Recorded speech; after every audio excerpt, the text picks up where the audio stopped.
Olá, muito boa tarde. Sejam bem-vindos e bem-vindas à live do Protagonismo Juvenil. Essa live faz parte da campanha nacional de enfrentamento ao trabalho infantil.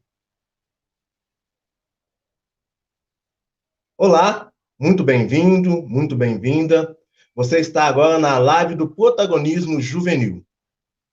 Essa live faz parte da campanha nacional de enfrentamento ao trabalho infantil. E nós vamos hoje discutir sobre a ótica do protagonismo juvenil, as questões referentes ao trabalho infantil. Aqui comigo nessa live temos o Luiz Henrique. Luiz Henrique, se apresente. Olá, tudo bem? Boa tarde. Eu sou o Luiz Henrique, sou aprendiz do Seduc Vigílio Hess e queria agradecer pela oportunidade de estar aqui compartilhando os meus conhecimentos e as minhas vivências no âmbito do trabalho infantil. E agradeço mais uma vez a toda a equipe. Ok. Temos também o Lucas Magalhães. Lucas Magalhães, a palavra está com você. Boa tarde. Eu me chamo Lucas Magalhães, tenho 17 anos. Hoje eu faço parte da Asprom e estou aqui juntamente com o Luiz, com a Camila, com o Decristo, para falar sobre vivências no trabalho infantil. Isso aí, Lucas. E, como já foi antecipada, né? Camila Vieira, seja muito bem-vinda à live do Protagonismo Juvenil. Seu microfone está desligado, Camila.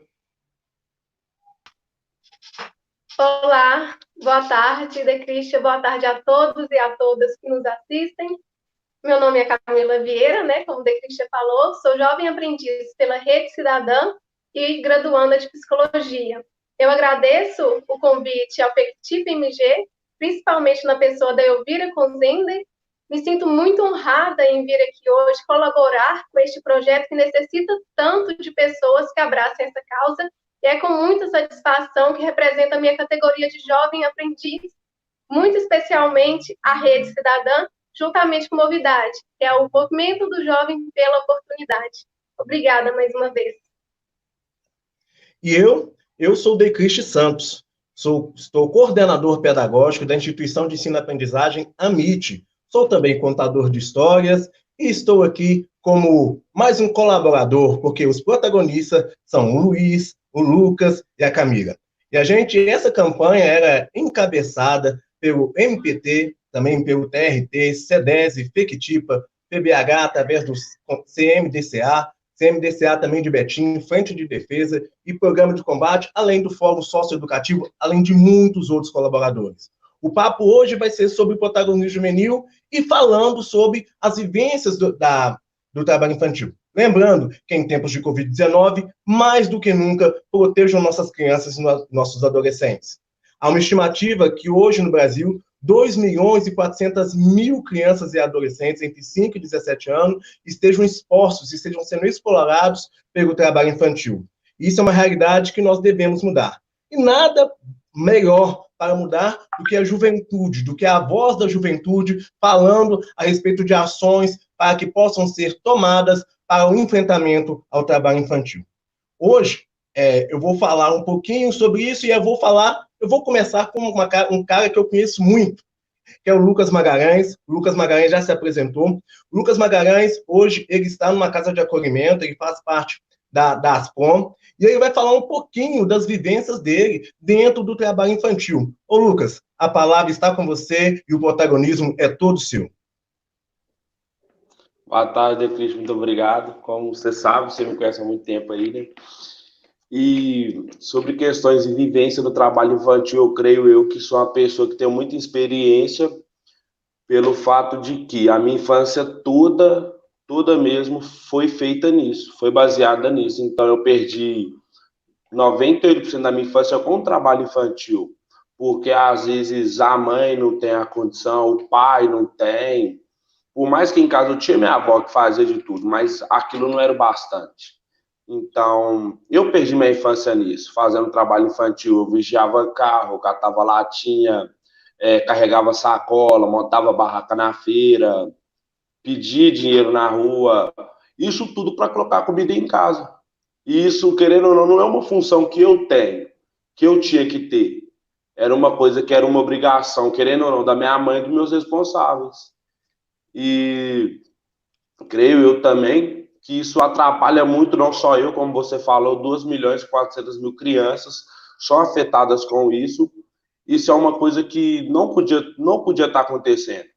Eu sei que às vezes a família não tem a condição e fala para o filho ajudar, trabalhar, mas isso é errado. A criança perde sua infância inteira, que, querendo ou não, é a parte mais feliz da vida, trabalhando numa coisa que não é uma responsabilidade sua, é uma responsabilidade do seu familiar e do seu responsável. Ô, Lucas, você consegue lembrar qual que foi a sua primeira experiência com a questão do trabalho infantil? Qual atividade você realizou e quantos anos você tinha? Sim, eu tinha 6 anos de idade e eu vigiava carro. E onde você sabe a região de Belo Horizonte, onde você fazia, era explorado por essa questão do trabalho infantil? Sim, claro, lembro. Isso é uma coisa que eu não tenho como esquecer, que marcou muito minha infância. Eu vigiava carro durante, exemplo, nos sábados, eu vigiava carro na missa, que tinha lá perto de casa, e durante a semana, eu vigiava carro das 8 da noite até as 3 da madrugada no Via Cristina, que é uma rua que tem perto da minha casa, São Pedro ali. Tinha um restaurante lá que eu vigiava carro lá, das 8 às 3 da madrugada. Essa sua vivência, Lucas, você foi induzido, orientado por alguém a fazer? Como que foi isso? Não fui induzido por ninguém. Mas você me conhece, você sabe que eu sempre tive uma vontade de vencer. E se não fosse eu fazendo esse trabalho, infelizmente eu e meu irmão poderia até morrer de fome. Então eu tive essa iniciativa. Eu, infelizmente, não tive um apoio quando criança. Então eu tive que puxar essa iniciativa para poder colocar comida na mesa. Dentro desse trabalho, você sabe me dizer a que situações você foi exposto e que você, de repente, ainda não tinha maturidade, não tinha idade suficiente para entender o que estava acontecendo, alguma situação, de repente, de violência, alguma situação que, dentro dos seus 6 anos, você ainda não compreendia?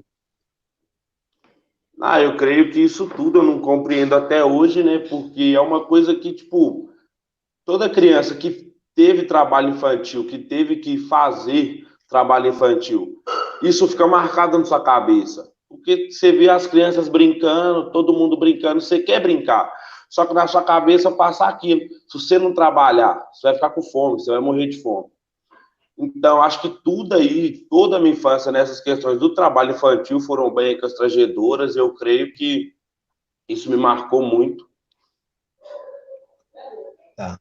Uma última pergunta. Como ficou a sua vida escolar em relação ao trabalho infantil? Como que você lidou, como que foi o seu progresso dentro da escola, tendo que trabalhar tão cedo? Então, eu, quando criança, sempre fui um menino muito estudioso. Até o terceiro ano, eu conseguia manter, eu conseguia fazer o meu trabalho infantil e conseguir ir para a escola. Eu tomei uma bomba por causa disso, porque o trabalho infantil me afetou, que foi no terceiro ano, onde não estava dando para ir para a escola e trabalhar. Ou seja, eu tive que largar a escola para poder fazer o trabalho infantil. Tá. Você lembra quando que você voltou para a escola, Lucas? Com quantos anos? Eu parei no terceiro, eu estava com 10. Eu parei com 9 anos, fiquei dos 9 aos 10 anos, quase 11 anos, sem estudar. Aí em 2014, no começo, beirando a 11 anos, eu consegui voltar para a escola, que pouco tempo depois foi o que aconteceu, eu vim para a casa de acolhimento. Entendi. Um dos motivos de você ter ido para a casa de acolhimento foi justamente o trabalho infantil, né, Lucas? Sim, foi o trabalho infantil. Muito obrigado, viu, Lucas, pelo seu relato. É um relato que a gente em algum momento, a gente tem que pensar que as crianças não podem ser expostas a esse tipo de situações, porque toda a vida adulta dela pode ser prejudicada. Então, Sim. assim, graças à sua resiliência, graças à sua força de vontade, aquilo que você acredita, você está em outro lugar, você está pretendendo outros caminhos e alçando novos voos. Muito obrigado pelo seu relato, tá? Eu vou chamar agora, então, Camila Vieira, o protagonismo é seu. Fale-nos de suas vivências. Obrigada, Decristian. Então, Decristian, eu não diria, né, que eu não sou vítima do trabalho infantil. Sou sim vítima do trabalho infantil. Ele esteve presente em alguns momentos da minha vida, né, no início da adolescência. Eu vendia salgados, assim como o Luiz, que ele vai falar depois, vendia cocada, eu já fui acompanhante de idoso, já trabalhei em casa de família, e esse pouco que a gente ganhava, esse trocadilho, né, que a gente fala, isso nos deixa alegre, né? Isso era uma alegria, era uma independência. Isso quando o dinheiro era para nós, né? Não era para a gente deixar com os pais, para ficar dentro de casa. Porém, a minha mãe percebeu o meu cansaço, alinhado com as minhas notas baixas na escola, e não permitiu mais que eu exercesse esse tipo de atividade. Então, desde então, eu me dediquei aos estudos, me empenhava o máximo que eu pudesse, adquirir conhecimento por meio dos livros, dos professores. Hoje, eu sou bolsista integral e a segunda da família a ingressar em uma universidade. Decristian, você sabe o que eu penso sobre, né, esse trabalho infantil? Eu acredito, sim, que a criança que nasce sem condições econômicas, ela não precisa trabalhar. Ela pode romper com esse ciclo da pobreza, né? É isso que ela precisa fazer, romper com esse ciclo da pobreza através do estudo. Porque se essa mesma criança, né, que vem de uma família pobre, que estuda e trabalha, ela ficará cansada, exausta e acabará por abandonar o estudo.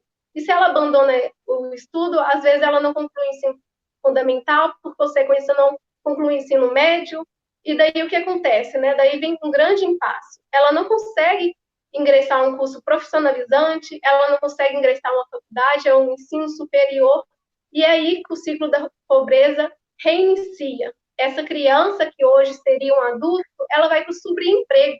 Ela, estando nesse subemprego, ela não consegue pagar a previdência social, ela não tem direitos trabalhistas, né?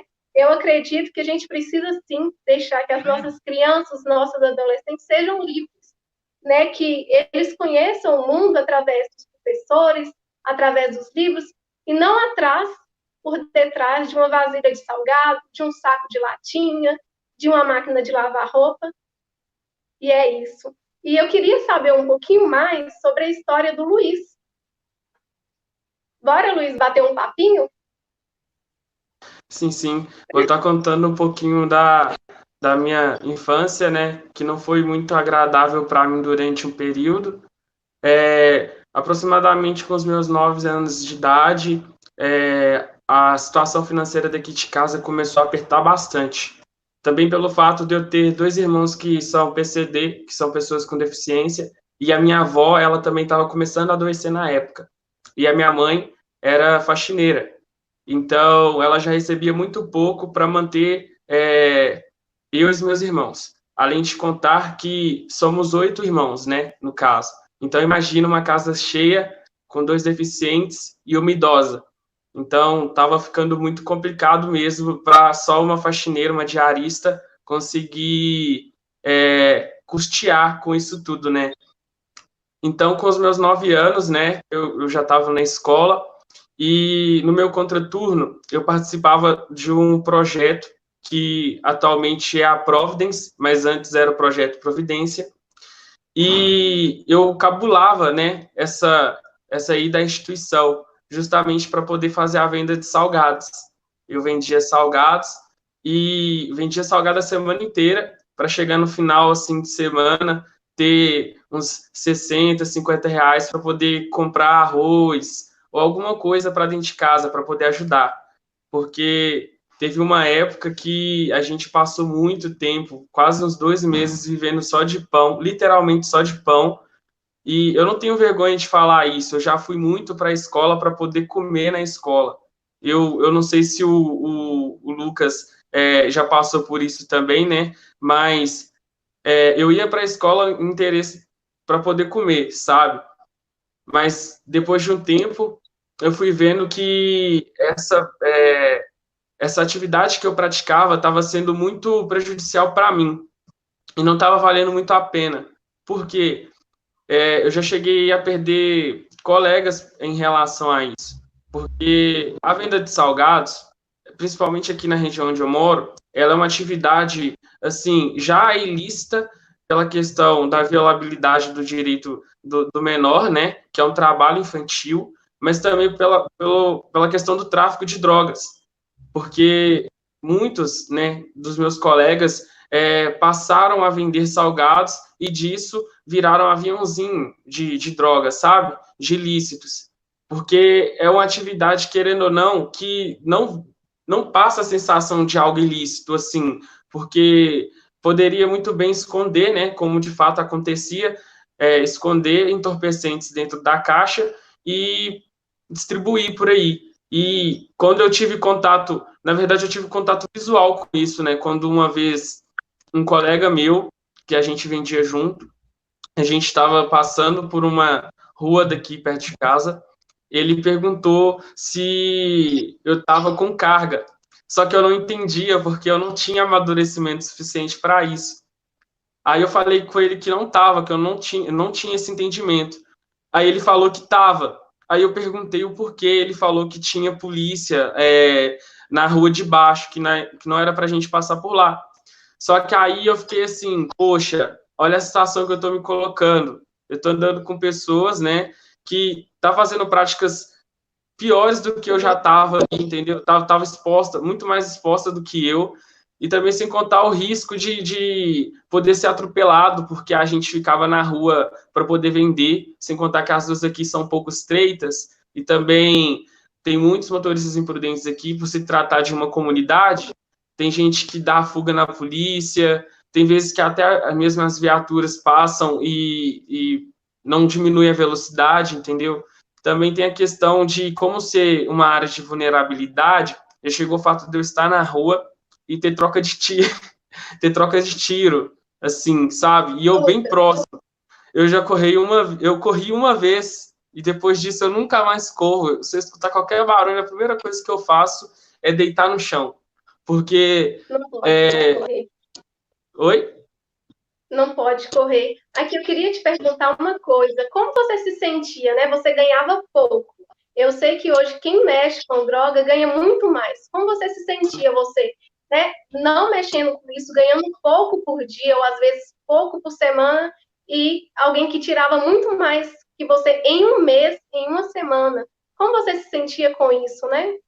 Olha, eu me sentia seduzido e com raiva ao mesmo tempo, né? Porque, por exemplo, o tráfico em si, ele é uma atividade bem sedutora, porque ele te passa a sensação que você vai ter muito dinheiro, que nada vai acontecer com você.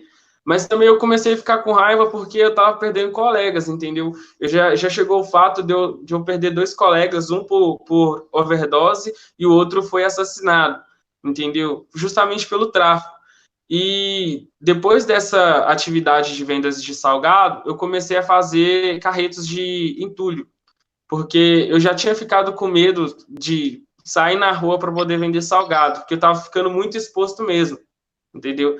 Aí a situação aqui em casa apertou mais ainda, a minha avó piorou, e os meus irmãos mais velhos, eles, assim, ficavam a Deus dará, eles não faziam nada. E eu me sentia na responsabilidade de fazer alguma coisa para ajudar minha mãe, entendeu?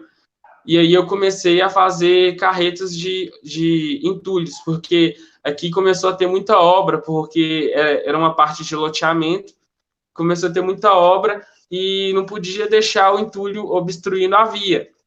Aí o que eu fiz? Eu cheguei em um dos meus vizinhos e falei, olha, eu cobro tanto para levar até o Botafora. Aí ele falou, beleza. Aí eu levei, cheguei em casa com dinheiro de quase uma semana e meia de venda de salgados. Eu falei, isso dá mais dinheiro do que vender salgado. Aí eu comecei a ficar assim por um bom tempo.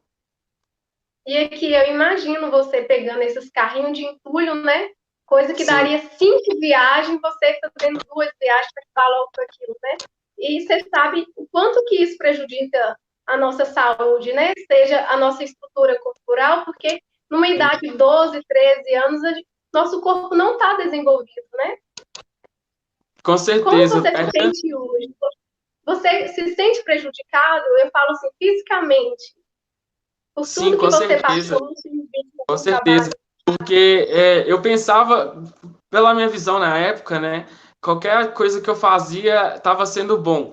Colocando dinheiro em casa estava sendo bom, entendeu? Só que eu não tinha essa visão de que poderia me prejudicar, porque eu sempre fui influenciado assim, eu trabalhei desde cedo e isso nunca me fez mal, eu não sei o quê. Eu acreditava nisso. Só que tá recente ainda, eu tenho só 18 anos.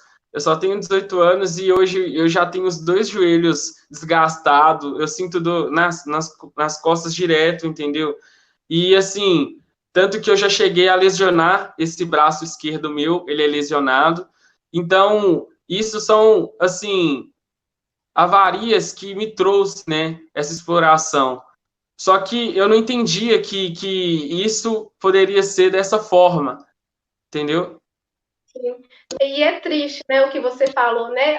Eu já fiz isso, né? E eu escuto muito, já trabalhei na minha infância e eu estou viva, não morri por isso, né? A gente precisa, sim, acabar com essa ideia romântica do trabalho infantil. A gente precisa desnaturar isso, né? E eu queria saber se você foi induzido, orientado por alguém, né, para iniciar esse trabalho infantil.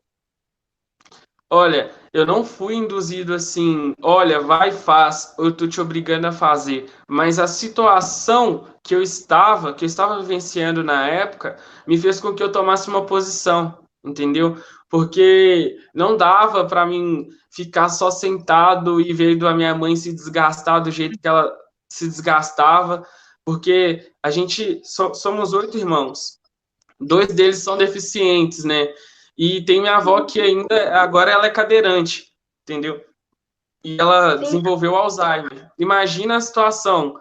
E não estava entrando dinheiro dentro de casa. A gente dependeu muito e ainda depende, né? De algumas doações de cestas. Como eu tinha dito, a gente ficou bastante tempo vivendo só de pão e café. Era almoço, janta, pão e café, entendeu? E eu me vi nessa posição, eu tenho que fazer algo. Então, eu coloquei as mãos no trabalho justamente para com que isso se cessasse, mas só me trouxe prejuízos, né? Vamos dizer assim. Deixa eu só chamar o sim, eu Lucas aqui queria. na conversa aqui rapidinho.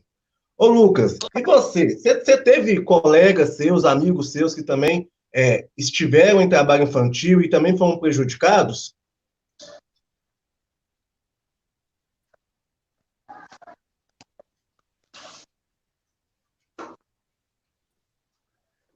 Então, eu tive meu irmão por parte de pai, né, na verdade, porque a maioria das vezes ele estava no ato junto comigo. Ele vigiava carro junto comigo, nós saía para o centro afora para arrumar comida, pedir dinheiro, e ele sempre estava junto comigo. Só que em casa a condição dele era um pouco melhor que a minha. A mãe dele tinha um emprego. Então, por esse motivo, eu creio que a mãe dele também não deixava ele sem escola, essas coisas. Ele não veio parar na acolhimento comigo, mas sim, eu tive meu irmão por parte de pai. Tá. O E outros Paulo, amigos vítimas de violência? Você conhece algum que de repente sofreu violência física ou psicológica por estar em trabalho infantil? física não, mas teve uma época, como eu te falei, eu viajava carro no Via Cristina, tinha um cara lá que ele queria, sim, bater em mim e no meu colega. Só que como eu cresci em favela, e quem mora em favela sabe que você querendo ou não, você cresce com a cabeça de que você não pode abaixar a cabeça para ninguém. Quem mora em favela sabe. Então eu com 8 anos, meu colega com 9, nós virou para ele e falamos. Se ele botasse a mão em nós para bater na gente, quando ele virasse de costas, a gente ia revidar. Eu acho que por esse motivo não aconteceu, porque a gente colocou nossa voz ali. Mas se a gente tivesse abaixado a cabeça para ele, eu creio sim que ele teria agredido a gente fisicamente. Mas chegou a ameaçar nós um monte de vezes, mas fisicamente não.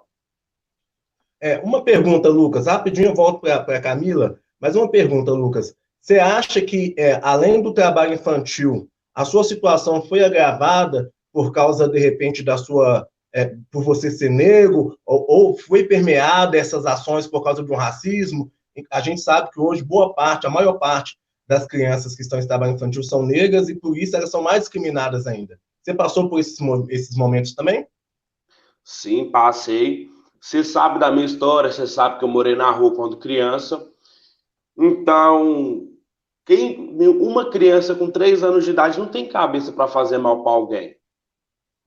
E quando eu passava, tinha gente que se importavam comigo, falavam, menino, você está com fome? Compravam a comida para mim. Mas como tinha outras que não.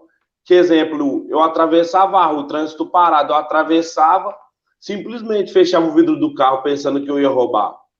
Ou eu passava perto, segurava a bolsa mais forte, atravessava para o outro lado da rua. Isso tudo eu cresci pelo fato de eu ser negro. Eu acho que é uma coisa que isso não deveria acontecer, porque a cor de sua pele não define quem você é, e muito menos o seu caráter. Ok. Camila, continue. Obrigada, Decrícia. Eu queria perguntar novamente ao Luiz, né, que se ele acredita, né, se ele acha que o ditado se aplica ao trabalho infantil, né? Não se mete a colher. O que você pensa sobre esse ditado? Eu acredito que se mete a colher, sim, se mete a colher, se mete a concha, a mão, se vai o dia inteiro nessa situação, porque trabalho infantil é uma questão muito grave. A gente tem que ter isso em ciência, é uma questão muito grave, que nem a minha experiência, a sua e a experiência do Lucas que estão sendo compartilhados aqui hoje, a gente pode ver que tem distinções, mas não deixa de ser uma exploração. Querendo ou não, é uma prática assim, a gente pensa na hora que é só uma atividade simples, mas isso vai trazer consequências para a gente no futuro, entendeu? Tanto que eu comecei a abraçar essa causa, né, quando eu entrei no SEDUC, eu comecei a me construir profissionalmente e também pessoalmente, eu abri a mente para essas causas, entendeu? Porque antes disso, eu não tinha ciência de que eu era explorado, entendeu? Eu fui entender o trabalho infantil depois que eu recebi uma orientação do que era o trabalho infantil, porque eu pensava que era uma coisa natural. E se a gente deixar com que essas coisas aconteçam sem que a gente interfira, como você mesmo falou, a gente vai começar a criar uma sociedade de pessoas prejudicadas e que vão ocupar só os subempregos, entendeu? Por exemplo, você disse que você é a segunda da família a entrar em uma universidade. Eu sou o primeiro da minha família, entendeu? Sou o primeiro da minha família negro e primeiro da minha família de periferia a entrar em uma universidade de direito, 100% integral. Olha para você ver que bacana. Eu tive a oportunidade de estar aqui hoje, né, de estar vivenciando tudo isso hoje, graças às pessoas que meteram a colher, entendeu? Se adentraram de vez na situação que eu vivia, entendeu? Eu sou muito grato, sou grato ao SEDUC, também à minha antiga instituição, que foi o CESAM, sou grato a Elvira, e principalmente à Providence, e a diretora, que é a Fernanda Flaviana. Ela foi primordial para esse crescimento que eu estou tendo agora e para estar compartilhando esse conhecimento que eu tenho com vocês. Então, de fato, se mete a colher, mete tudo que for possível, se adentra nesse assunto. Quanto mais você saber sobre o assunto, mais você pode ajudar outras pessoas.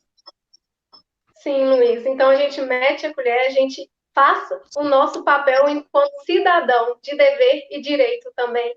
Eu queria saber agora, né, quais são os seus sonhos agora, que você está em um trabalho protegido, onde tem os seus direitos resguardados.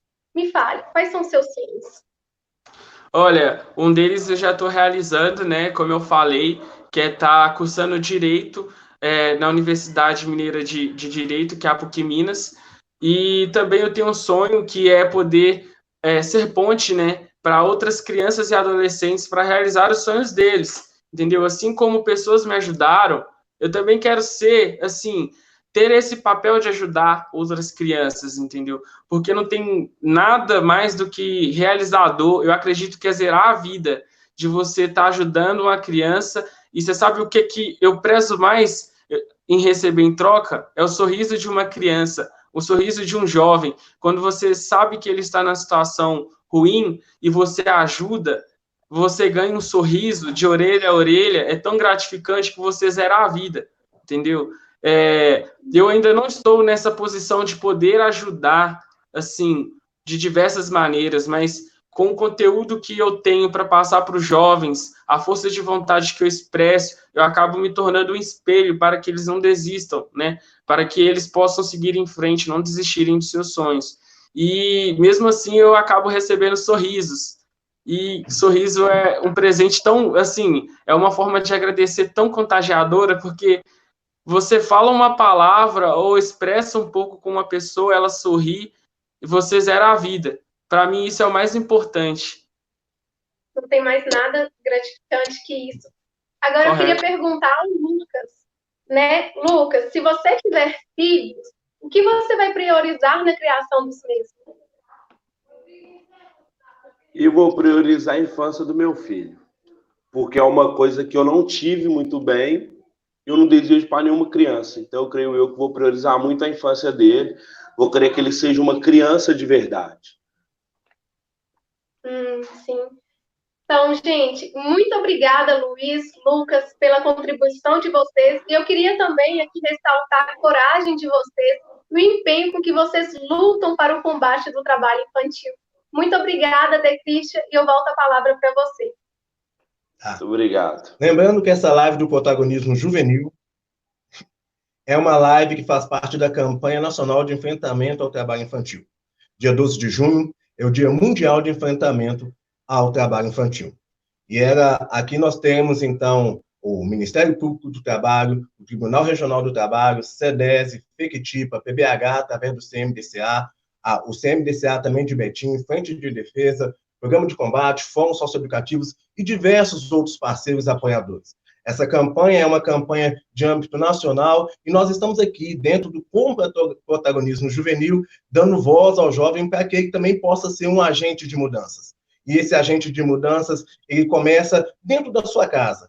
O que você faz dentro da sua casa? Eu vou puxar aqui um pouquinho para o Luiz, porque é uma questão que a gente geralmente não fala. Ô, Luiz, o que você acha dessas questões que muitas vezes, aí a Camila já tinha dito uma vez, anteriormente, a respeito do romantizar o trabalho infantil, né? Então, tem pais que colocam os seus filhos para trabalhar, para fazer serviços domésticos, para cozinhar, para trabalhar com produtos que são tóxicos ou que têm alguma letalidade. O que você acha dessa situação?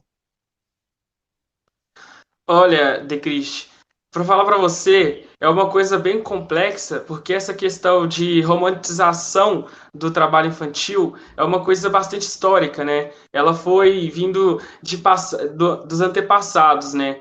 Eu acredito que se tivesse sido criado há muito tempo, né, essa metodologia de erradicação do trabalho infantil, há muito tempo atrás, eu acredito que os meus pais iriam falar comigo, olha, você tem que estudar, você não pode trabalhar. Só que a culpa, né, a gente pode falar, a culpa não é nossa, a gente não tem culpa de nada, a gente é uma geração nova, a gente está vindo agora para mudar isso que já deveria ter sido mudado há muito tempo atrás, entendeu? Nós somos jovens, somos crianças, entendeu? A gente tem que viver a juventude, a gente não pode perder essa parte. E às vezes eu vejo, né, muitas pessoas reclamando, até mesmo a minha mãe, quando eu era criança eu não tinha isso, eu trabalhava, mas justamente a culpa também não era dela, entendeu? Ela era imputada a fazer essas atividades por conta do meu avô, por conta da minha avó, que também sofreram isso, né? Eu acredito assim, não conheço muito do passado da minha avó e do meu avô, mas eu sei que eles vieram de uma área um pouco rural. E a nossa maior dificuldade hoje, em questão de combate e erradicação do trabalho infantil, é no âmbito rural, porque a fiscalização não chega, não tem atividades para fazer com que se cesse, né, pelo menos mais da metade desse trabalho infantil. Não tem como, assim, ainda não foi criado. Eu não posso falar que não tem como, porque nossa geração é uma geração muito, assim, intelectua, né? A gente vai criar possibilidades, sim. Nós vamos acabar com o trabalho infantil no âmbito rural, assim como no âmbito urbano. Mas, como não há ainda esses meios para alcançar isso, a gente vê muitos casos de famílias na zona rural que faz com que as crianças saiam com os pais no campo para colheita, as garotas ficam em casa, cuidam da casa, cuidam dos animais, entendeu? Para fazer com que essas pessoas pensem, né, que elas vejam que o trabalho infantil é uma prática ilícita, que é uma coisa prejudicial, é bastante difícil, porque essas pessoas já estão vivendo com isso há muito tempo, entendeu? Se você chegar perto de algum agricultor ou de uma família de agricultores, você vai perguntar, todos trabalham na casa, e assim, eles vão falar que não prejudicaram, mas você vai ver que o senhor da casa, né, ele já está com a coluna toda, assim, quebrada, ele não aguenta ficar muito tempo em pé, entendeu? A mãe, às vezes, pelo calor do fogão, que a maioria das vezes é a lenha, pode ter algumas queimaduras, entendeu? E eu já ouvi relatos também da minha família, quando moravam em fazenda, que antigamente tinha aquelas fossas, eles furavam fossas para necessidades pessoais e também para tirar água. E a maioria das vezes tinha fossas que não eram tampadas, não eram sinalizadas. E já correu o risco de parentes meus caírem lá dentro. Porque, assim, tá trabalhando, tá capinando, não vê o buraco e cai. Entendeu? E fala, na época era só um acidente. Mas se a gente for pensar hoje, é uma causa circunstancial do trabalho infantil. Entendeu? Isso gera uma cicatriz. A pior cicatriz que tem licenciado do corpo é que nem o Lucas falou, é a cicatriz que fica na gente, que fica na alma, porque não tem como esquecer, entendeu? Você dorme e você fica pensando naquilo, entendeu? Eu também penso, mas eu não quero que isso se propague mais.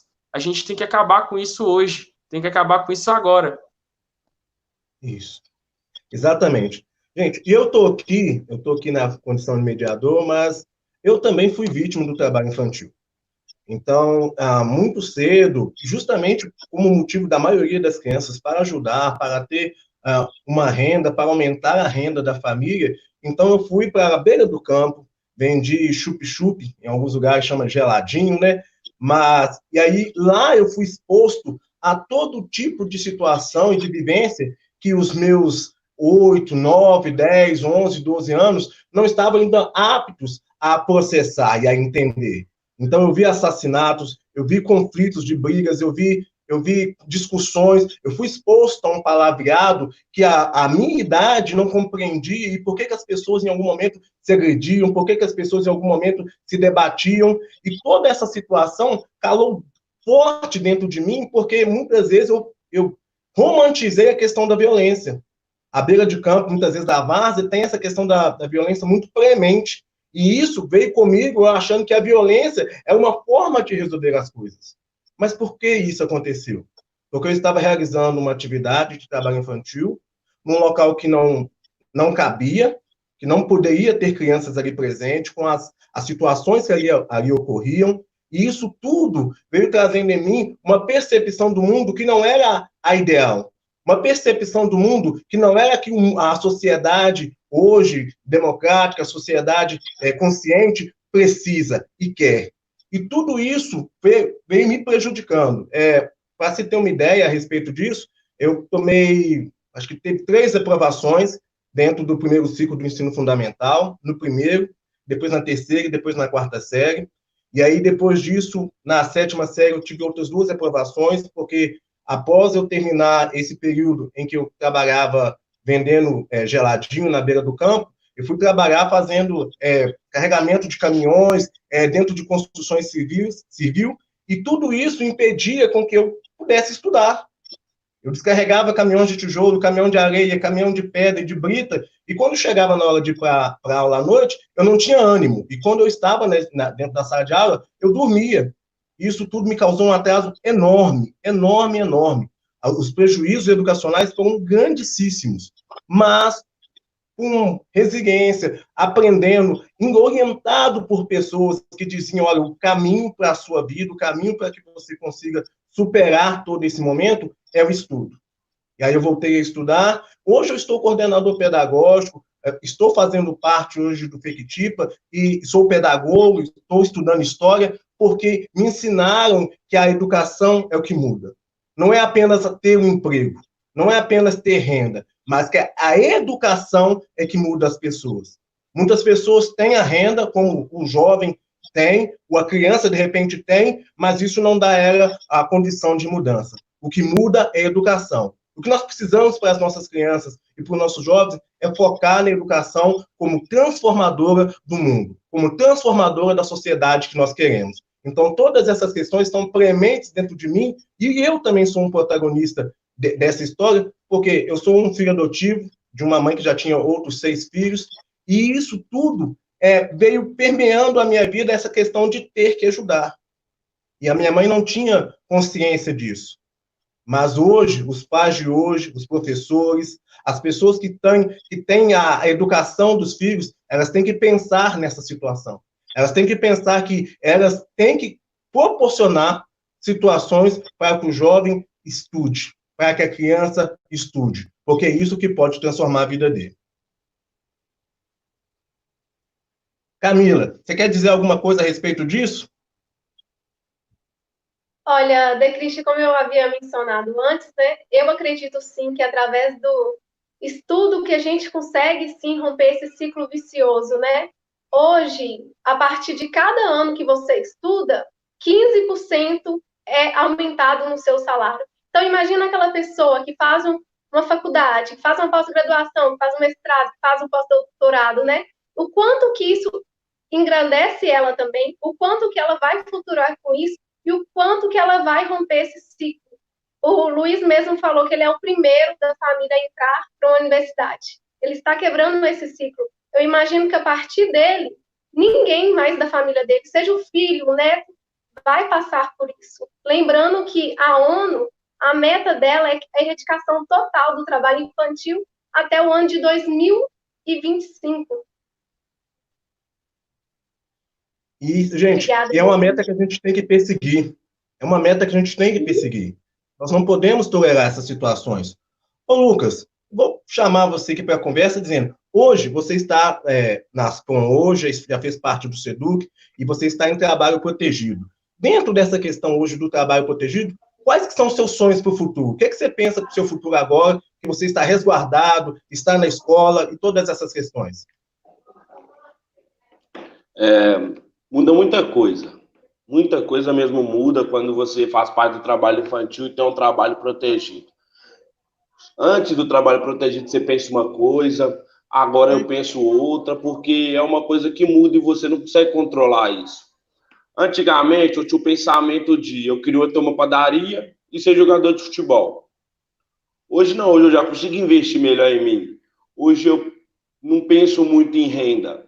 Hoje eu penso mais no que eu gosto. O meu sonho hoje, você me conhece, você sabe que a minha vontade desde sempre foi ser jogador de futebol. Mas eu não penso só nisso. Hoje eu penso em fazer tapetes, que você sabe que eu faço. Eu penso em continuar com isso. Viver de poesias, que é o que eu amo fazer, o que eu sei fazer. E também fazer cursos profissionalizantes, que eu creio que isso vai me ajudar muito como profissional, como pessoa. E é isso. Tá. E você, Camila, quais são os seus sonhos? Cristian, eu sonho muito, sonho bastante, sempre fui de sonhar, né? Mas eu imagino terminando, sim, a faculdade, fazendo parte de uma empresa transparente, com seus valores, que seja de acordo com os meus valores, né? Trabalhar com avaliação psicológica e ajudar também as pessoas.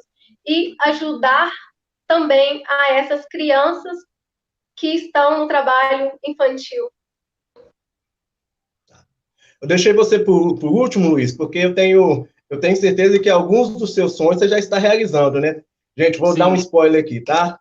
Luiz é um menino, sim, Luiz é um menino extremamente agraciado, um menino valoroso demais.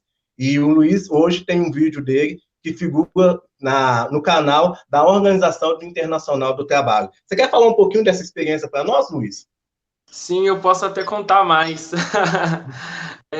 Primeiramente, eu gostaria só de acrescentar um pouco no que o Lucas falou, né, sobre a questão dos sonhos deles.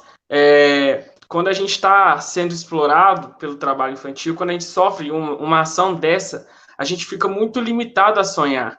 A gente pensa que a nossa realidade vai ser só essa para o resto da vida, entendeu?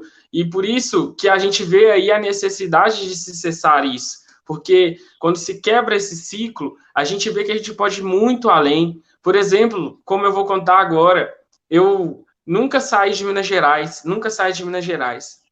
Eu tive a oportunidade de representar o Estado no Fórum Nacional, no FNPET, representar a juventude lá. Foi em Brasília, foi uma coisa inexplicável, porque eu pude ter contato com outras culturas, eu pude ter contato com outras experiências de pessoas que passaram também pelo trabalho infantil, também em questão rural, em questão urbana também. A gente sabe que, por exemplo, no Rio de Janeiro, a questão do tráfico é muito intensa, também no Amazonas, nas regiões nortes, a exploração sexual, né, também se torna uma atividade bastante recorrente lá. Eu também li um livro recentemente do falecido autor Gilberto Dimenstein, que é o livro Meninas da Noite.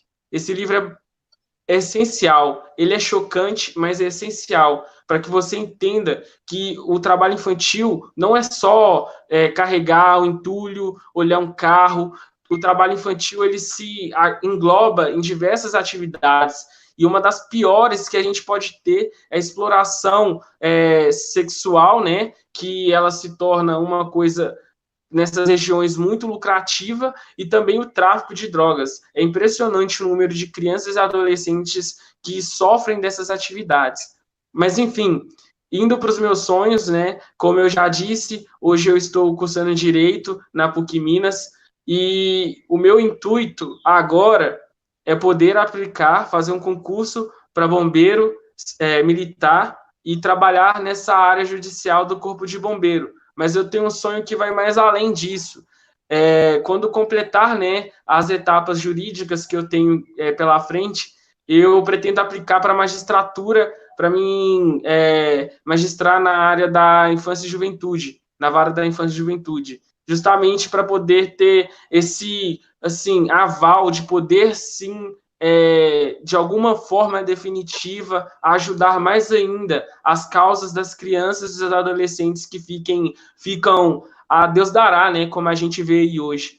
E como vocês disseram, como a Camila disse, né, que a estimativa é que até 2025 se cesse essa atividade de exploração trabalho infantil.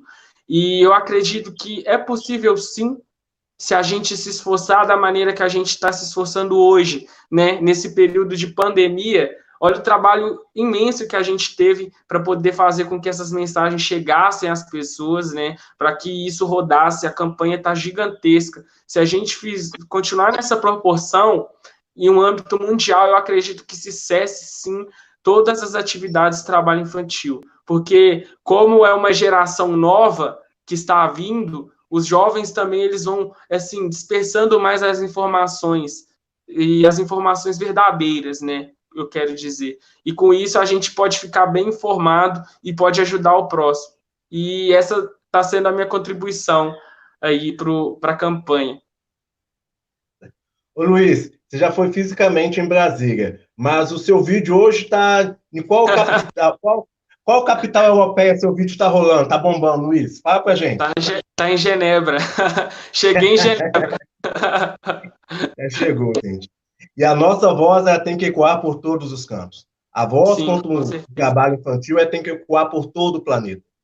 Nós temos que tirar essa questão só da localidade. O nosso alcance e o poder que nós temos, ele pode ser muito maior e ele tem que ser maior. E essas ações, através da rede social, através de tantas outras questões, elas têm que ser ampliadas e potencializadas ao máximo.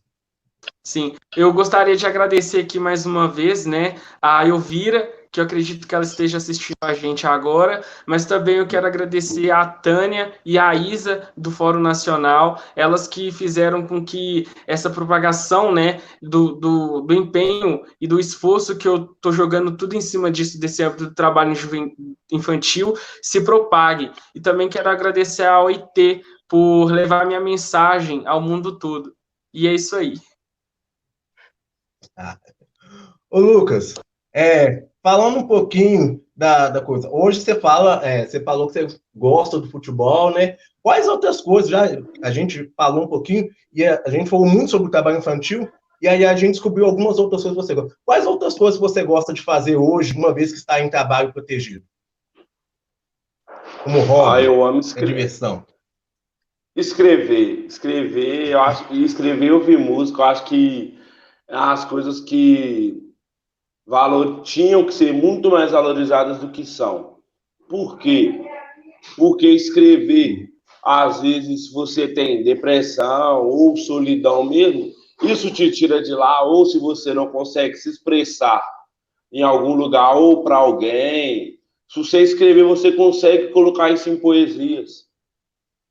Tem uma frase de um colega meu que ele colocou numa poesia dele, que ele fala a seguinte coisa: hoje a poesia salva mais que medicina.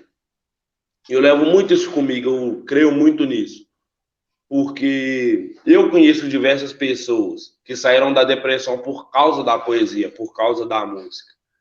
E isso é uma coisa que me ajudou também. Então, acho que meu hobby sempre vai ser, a partir de quando eu comecei a escrever, né? Desde quando eu comecei a escrever, é escrever poesias.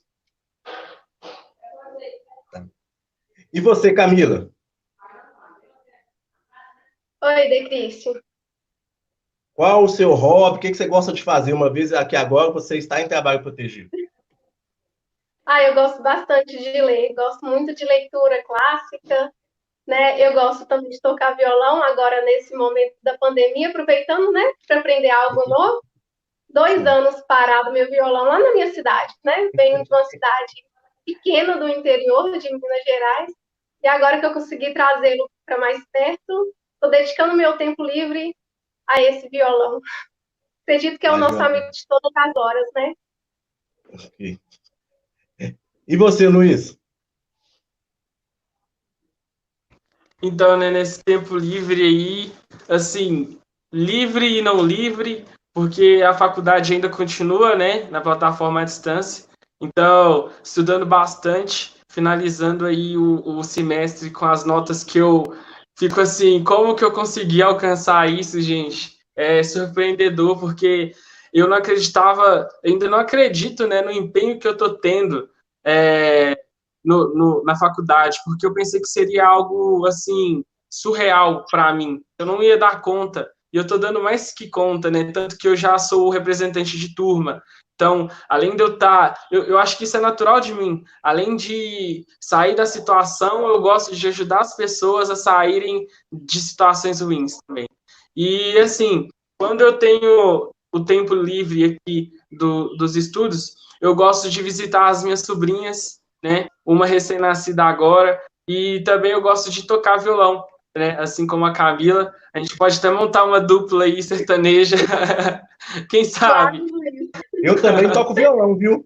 Olha aí! Maravilha! Ô, Cris, eu também tenho alguns dotes, eu também tenho alguns dotes de percussão, então 3 no violão não dá certo, né? Então eu posso ir todo instrumento. Ô, gente, e o Lucas vai na voz, o Lucas vai ser o nosso... Vai na voz. O Lucas é o nosso MC. Isso! Gente, agora nós vamos passar, então, para as perguntas. Nós vamos agora responder algumas perguntas, né? O pessoal vai colocar para a gente. Tá. A primeira pergunta é o seguinte: Lucas, o que você acha que deve ser feito para que outras crianças não passem pela mesma situação que você? Então, creio eu que muitas crianças têm medo hoje, igual eu tive medo de parar numa casa de acolhimento. Isso é uma coisa que criança nenhuma quer. mas eu levo comigo que se eu pudesse voltar no passado, eu mesmo procuraria uma casa de acolhimento ou um conselho tutelar. Porque lá eles vão tomar as medidas devidas para você, o melhor para você e para a sua infância. Ok. A próxima pergunta, vou esperar aparecer aqui. Cadê aqui? Eu vou passar uma pergunta aqui, que tem aqui no meu script, para a Camila. Camila, quais ações do poder público e da sociedade civil deveriam ser colocadas em prática para acabar com o trabalho infantil? Olha, De Cristian, eu acredito que a gente tem sim muita coisa ao nosso favor. Acredito que tem também outras coisas que a gente precisa melhorar, mas o que a gente tem, a gente pode correr atrás, né? Temos leis, né, que garantem o direito dessas crianças. A gente tem a PP também que podemos acionar. Temos o Disque 100, a gente tem o Ministério do Trabalho, tem a Vara da Infância, a gente tem assistência social, né? Isso tudo temos ao nosso controle. Isso tudo a gente pode fazer para que essas crianças vivem e não sejam presas a esse trabalho infantil. Tá. Ô, Luiz, para você, vou jogar a bola para você agora. O que você acha dos políticos que defendem a redução da idade para que a criança possa trabalhar? Olha, eu acho isso uma situação bem complexa, né? Porque uma vez que a gente defende a liberdade da infância e reduzir isso, vai fazer com que a infância seja reduzida, entendeu? Pelo menos essa é a minha linha de pensar. Então, eu acredito que essa vertente que se tem agora, ela já é ótima, né? Eu acredito que tem que ser assim fiscalizada com mais frequência, né? Porque eu acredito que com 18 anos, a gente, por exemplo, eu posso dizer por mim, eu já tive maturidade, já desenvolvi a maturidade que eu tenho um pouco antes dessa idade, mas eu acredito que, assim, quando você entra de fato na juventude, com seus 18 anos, você está preparado, posso dizer que você está preparado, sim, para essas questões como trabalho, entendeu? Você recebe orientações de vida, você conversa com outras pessoas. Agora, eu vejo que se reduzir, né, essa questão da maioridade penal, pode também reduzir a questão de ter um amadurecimento precoce, né, como é a questão do trabalho infantil. Então, como eu, ativista, né, dessa causa, sou contra o trabalho infantil, eu também estou contra a redução da maioridade penal por essa causa, pela privação, né, vai ser um amadurecimento precoce e, consequentemente, a gente vai perder, querendo ou não, eu acho que são de 18 para 16 anos, se eu não me engano, são 2 anos. Para eles são pouca coisa, né? Mas viver 2 anos é muita coisa. Imagina, viver 2 anos ser criança. Eu corria atrás para viver 2 anos de criança. Os 2 anos que eu perdi, talvez, entendeu? Eu acredito que seria bem interessante se houvesse mais fiscalizações sobre essa questão que está agora, né? Que é a lei para 18 anos que se torna de maior, né? Mas eu acredito que com os 21 já se tem uma autonomia maior, mas com os 18 anos já tem um raciocínio que é literalmente o certo, o lícito e o que não é lícito, né? Então, eu acredito que essas circunstâncias eu sou contra, né? De reduzir a maioridade penal. Tá. Ô, Lucas, o que você acha da questão da aprendizagem profissional? Você acha que essa oportunidade foi importante na sua vida? Foi muito importante, porque é um trabalho muito diferente do que eu era acostumado a ter, era uma coisa protegida, você procura querer saber mais sobre. Eu comecei com 14 anos trabalhar com carteira assinada no Seduc Virgílio Rez. E lá, eles, graças a Deus, a equipe lá é muito boa, e eles te mostram como é a vida, como é o trabalho. Então, eu creio que isso é uma coisa que é essencial, não? É uma coisa que é muito incrível para a vida de todo mundo, ainda mais para quem está começando. É uma experiência única, o seu primeiro trabalho. Creio eu, como o Luiz, como a Camila, é muito especial e muito, como que eu posso dizer, é uma experiência muito única, que você não vai ter de novo, mas que é uma experiência muito boa e essencial na sua vida. Cristian, alencando aí a fala do Lucas, né? Eu acredito que a gente aprende, sim, a ser cidadãos, né? Igual ontem mesmo eu fiz a teoria da rede, né? Sou pela Rede Cidadã, e eu estudei sobre os nossos direitos enquanto consumidores. Eu não sabia, várias vezes os meus direitos foram deixados por lado. E o quanto que a gente aprende com isso, sabe? A gente não aprende, não é só isso, não. A gente aprende a se conhecer, a saber quem somos nós, quais são os nossos limites, aonde queremos chegar. Eu acho que ser jovem aprendiz, isso nos dá um leque de oportunidade, isso nos faz ver o mundo sobre novos olhares, isso nos traz outra ótica de onde a gente está inserido. Tá. Gente, nós estamos praticamente caminhando um pouquinho para o encerramento. Eu queria só que vocês me falassem aí, como protagonistas que são dessa mudança, alguns canais de denúncia ao trabalho infantil. Vou começar com você, Luiz.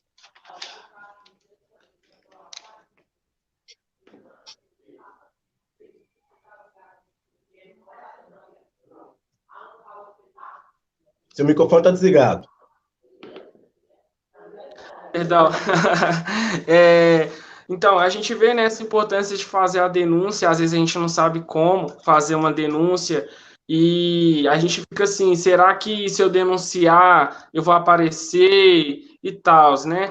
Então, além dos outros meios que vão falar, eu vou falar de um bem interessante aqui, que traz uma mobilidade muito grande, que é o app, né, a plataforma Pardal MTP, que além de você poder colocar situações de violação do trabalho, você pode estar denunciando também a violação contra os direitos da criança e adolescente, no caso, o trabalho infantil. E você pode garantir a anonimidade, e então você não vai aparecer, né? Você pode estar ajudando uma criança ali, ou até mesmo o futuro dessa criança, né, denunciando. Não se sinta mal por denunciar o trabalho infantil, porque o trabalho infantil é ilícito, então você está fazendo a coisa certa denunciando. Então, agora eu passo a fala aí para Camila, que ela vai falar dos outros canais. Camila, só antes de você falar dessa outra forma de denúncia, desse outro modo de denúncia, eu queria que você me falasse assim, quem que foi importante?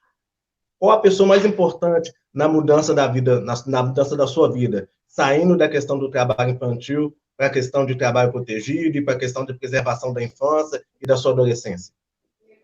Sim, Cristian. Olha, acredito que, para mim, quem foi importante foi minha mãe, primeiramente, né? Acredito que a gente, enquanto criança, a gente não tem muita consciência do quão errado isso é e do quão isso vai nos prejudicar futuramente, né? O meu cansaço, a minha exaustão, talvez se a minha mãe tivesse permitido, eu teria continuado, poderia ter dedicado dos meus estudos, ter sido reprovada, e muitas vezes eu poderia também não estar onde eu cheguei, né? Então, acredito que sim, foi pela minha mãe. Ela foi importante nessa tomada de decisão. Tá. E você, Luiz, quem foi mais importante? Você pode repetir, por favor? Cortou. Quem foi a pessoa mais importante nessa sua mudança de vida, saindo da questão da exploração no trabalho infantil para a questão das vivências reais da infância ou da adolescência ou do trabalho protegido? Sim.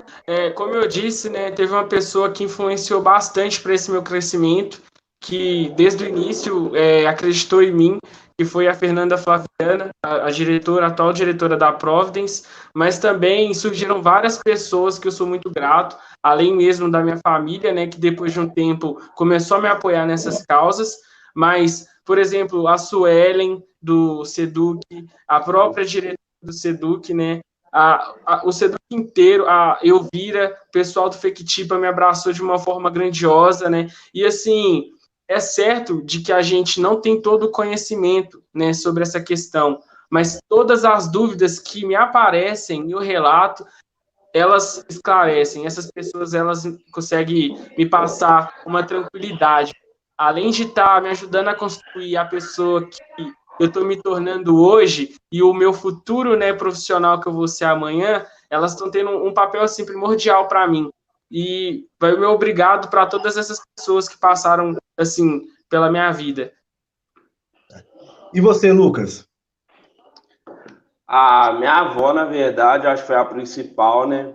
Porque quem me conhece sabe que mesmo quando ela estava viva, o meu maior objetivo de vida sempre foi recompensar para ela tudo que ela fez por mim. Meu irmão também, que, querendo ou não, foi o que fez eu querer crescer. Ele, na minha vida, ele fez papel de pai, de irmão, de tio, de tia, de primo. Meu primo Israel também, que é um primo de consideração, que foi um dos que não deixou eu passar fome. Ele colocou comida na minha boca, ele me emprestava roupa quando eu não tinha mais. Então, creio eu que meu irmão, meu primo e minha avó, essas foram as 3 pessoas principais na minha vida. Muito bacana, muito bacana. Ô Camila, agora você pode falar para nós a respeito de mais uma forma de denúncia?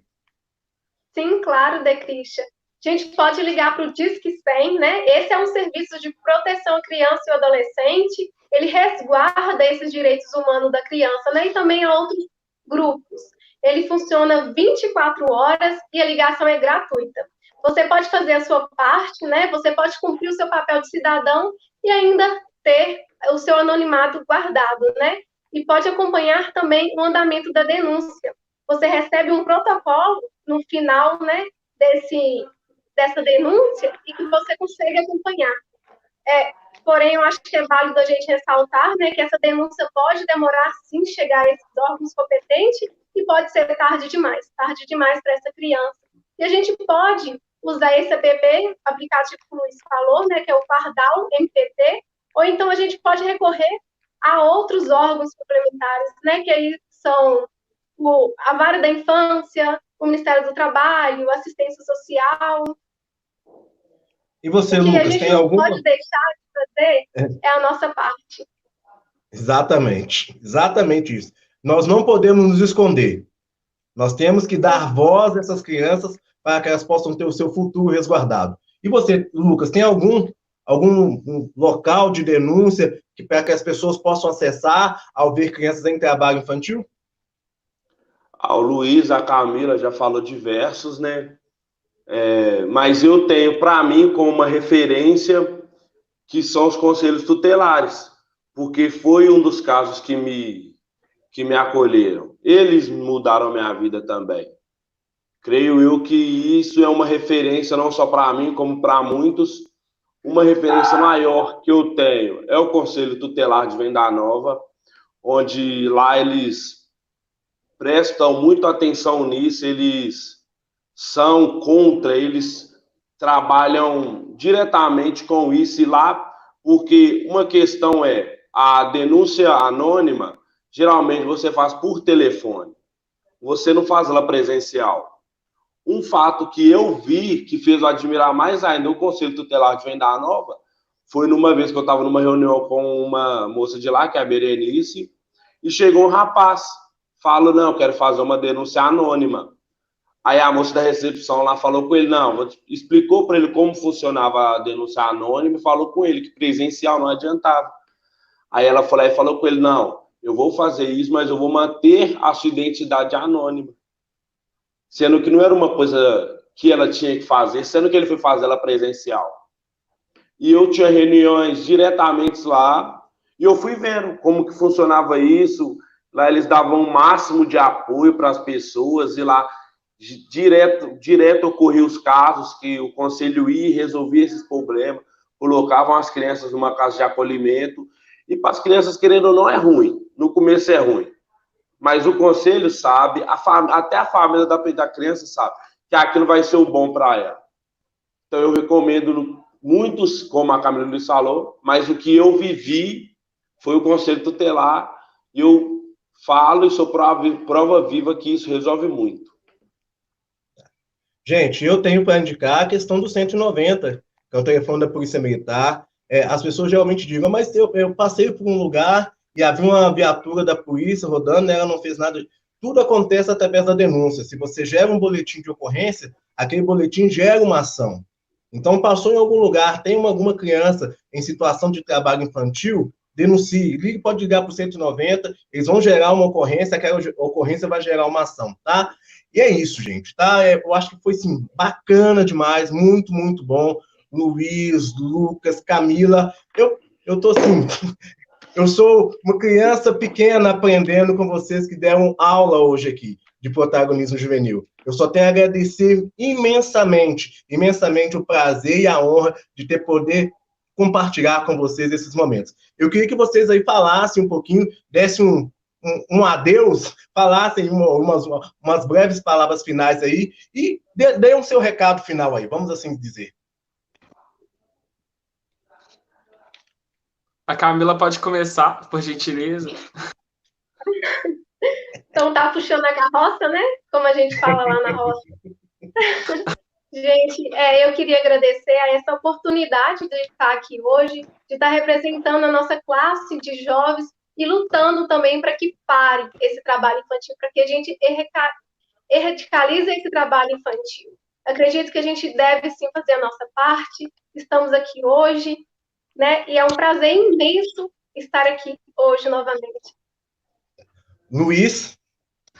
Mais uma vez eu quero agradecer, né, pela oportunidade de estar fazendo esse projeto bacana com vocês, de estar abraçando essa causa mais uma vez, né, de estar nessa luta.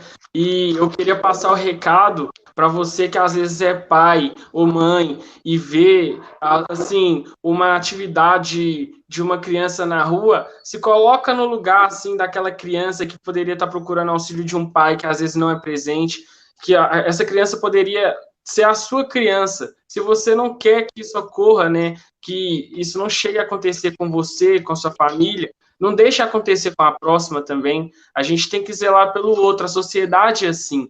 A gente zela pelo outro, porque hoje eu preciso de você, mas e amanhã? A gente tem que pensar no amanhã também. Então denunciem sim, gente. É uma coisa séria e que precisa acabar de vez. E agora a gente passa para o Lucas, né? Ele vai dar as palavras finais e ele tem uma surpresinha para vocês aí, galera. Uma bela de uma surpresa.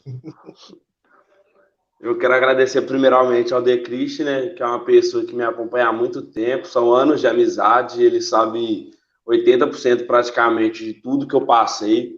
Quero agradecer todo mundo da organização, o Luiz, a Camila, que participaram dessa live, puderam compartilhar vivências com todos nós.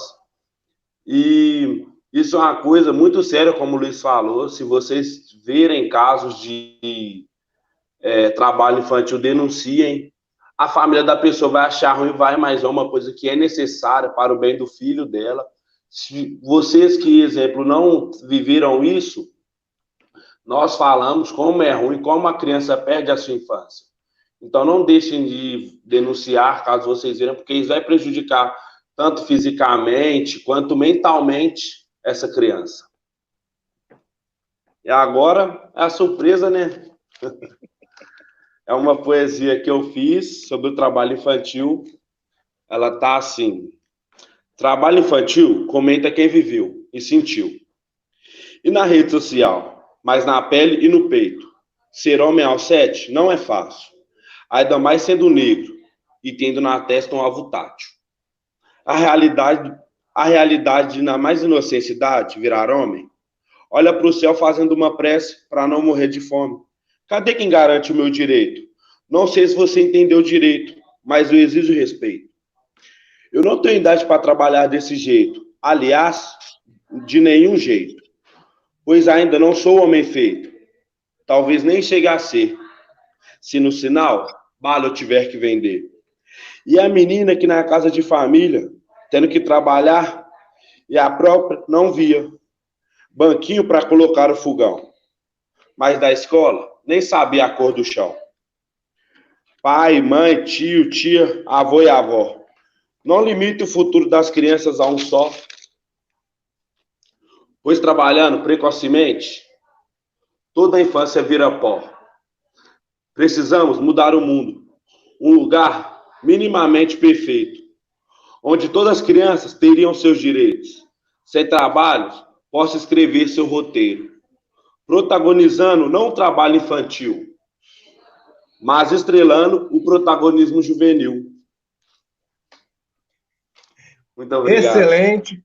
Nosso poeta aí, Lucas Magalhães, um poeta qualquer nas redes sociais. As redes sociais da Camila estão aí, as redes sociais do Luiz também, as minhas também estão aqui. Eu queria agradecer aqui imensamente a todos que fizeram parte dessa live, a todos os nossos apoiadores, MPT, TRT, CEDES, FECTIPA, PBH, CMDCA, Frente de Defesa, Programa de Combate, Fórum Socioeducativos e tantas outras. Queria fazer um agradecimento especial aqui à AMIT, que é a minha instituição, ao Alisson e à Ana, também à Casa dos Anjos, que é a casa de acolhimento, ao SEDUC e a todos os nossos parceiros. Muitíssimo obrigado, gratidão assim, imensa por você ter estado conosco. E o FECTIPA também, na pessoa da Elvira, que é uma pessoa assim, gente, de um coração que não tem tamanho, tá? Eu aqui agradeço imensamente. Nós teremos uma próxima live no dia 16, tá? Essa live vai acontecer aqui mesmo no canal, nesse canal do YouTube, e a gente tem essa questão que você pode participar dela, que vai ser a live do PET. Então, acesse, curta, compartilhe. E aí, gente, espalhe a palavra. Essas ações, e essas mudanças que nós aqui falamos e reiteramos e propusemos, elas só serão possíveis se nós fizermos com que todas essas ações cheguem ao máximo de pessoas, ao número máximo de pessoas. Lembrando que essa ação é uma ação de âmbito nacional, então nós temos um QR Code que vai dar acesso aqui a uma letra, a uma música, na verdade, e um clipe maravilhoso do Emicida e também da Drica Barbosa, tá? Que são rappers de renome internacional já, né? Eles fizeram uma música especialmente para essa campanha, e aí acessando o QR Code, colocando a sua câmera aí no QR Code, no canto da tela, você terá acesso tanto ao clipe quanto à música, tá? No mais, gente, muito obrigado, cuide-se, cuide dos seus, vamos dizer não ao trabalho infantil, #não ao trabalho infantil. Obrigado, pessoal.